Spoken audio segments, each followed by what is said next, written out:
नमस्कार मंडळी, तुमचं पुन्हा एकदा आपल्या चॅनलवर मनापासून स्वागत. आज आपण घरच्या घरी आणि मोजक्या सामग्रीत सेरेलॅक कसे बनवायचे ते जाणून घेणार आहोत.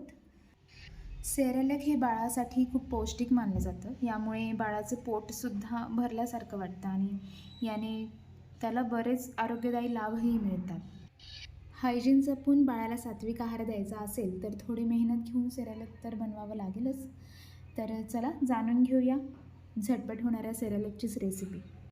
सर्वात आधी मी एका पातेलीत 1 वाटी तांदूळ घेतलेत. त्यानंतर मसूर डाळ, मूग डाळ, तूर डाळ,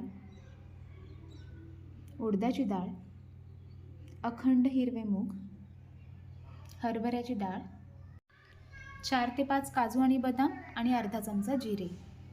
ही सगळी सामग्री मी पाण्याने स्वच्छ धुवून घेणार आहे. 3 ते 4 वॉशमध्ये डाळी आपण अगदी स्वच्छ धुवून घेणार आहोत. धुवून झाल्यानंतर मी एका गाळणीमध्ये ते डाळी नित्रवत ठेवणार आहे.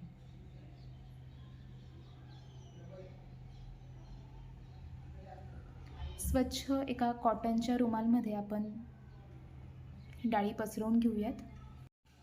आपण या डाळी साधारण 1 ते 1.5 तास वाळवून घेणार आहोत. डाळींचं पाण्यातलं मॉइश्चर जाईपर्यंत आपण त्या सुकवून घेणार आहोत. तुम्ही पाहू शकतात 1 तासानंतर ते छान सुकून झाले. त्यातलं मॉइश्चर चाललं गेलं आहे. नंतर 1 चमचा साजूक तुपात मी सगळ्या डाळी भाजून घेणार आहे. डाळी खरपूस भाजेपर्यंत आपण त्याला परतवत राहणार आहोत. घरच्या घरी सेरेलॅक बनवण्याचे अनेक फायदे आहेत. सगळ्यात महत्त्वाचं म्हणजे प्रेझर्वेटिव्स. बाजारातून आणलेल्या सेरेलॅकमध्ये प्रेझर्वेटिव्स मिळवलेले असतात, ज्यामुळे ते जास्त काळ टिकतात. तर आपण घरच्या घरी बनवतो, त्यामुळे आपण फ्रेश आहार आपल्या बाळाला देऊ शकतो. आणि दुसरी गोष्ट झाली तर त्याची पॅकिंगचे प्रोडक्ट बाळाला देण्यापेक्षा घरच्या घरी हायजीन पाळून आपण आपल्या हाताने दिलेले आहार तर उत्तमच. आता सगळ्या डाळी छान भाजून झाल्यात खरपूस, त्या गार होऊ दिल्या आहेत आणि आता मी मिक्सरमध्ये बारीक वाटून घेणार आहे. पूर्ण सामग्री छान अशी बारीक वाटून झाली आहे. यानंतर संपूर्ण पावडर आपण एका भांड्यात गार होऊ देऊयात. सेरेलॅक पावडर तयार आहे. तुम्ही ही सेरेलॅक पावडर 3 आठवड्यांसाठी रूम टेम्परेचरवर एका एअरटाईट कंटेनरमध्ये ठेवू शकतात. आपण ही पावडर फ्रीजमध्येही ठेवू शकतो. फ्रीजमध्ये ठेवल्यास 6 महिने अगदी आरामात आपण ही पावडर वापरू शकतो. आता सेरेलॅकची पेस्ट बनवताना तुम्ही दुधात मिसळून घेऊ शकतात, पाण्यात मिसळून घेऊ शकतात. मी इथे पाणी आणि थोडी हळद घेतली आहे.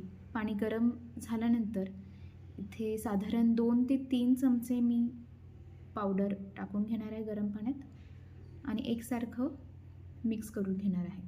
या मिश्रणाला सतत ढवळून घ्यायचे, जेणेकरून त्याच्यात गिठोळी पडायला नको. त्याला साधारण 2 ते 3 मिनिटानंतर उकळी आली की गॅस बंद करून घ्यायचं. अशा पद्धतीने आपण आपल्याला जशी हवी तशी कन्सिस्टन्सी त्याची ठेवू शकतो. अशी ही विटॅमिनयुक्त प्युरी आपली तयार आहे. ही प्युरी आपण 6 महिन्याच्या पुढील बाळाला देऊ शकतो.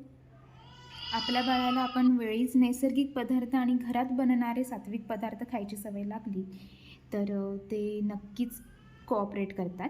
नक्की ट्राय करा. थँक्यू. Bye bye.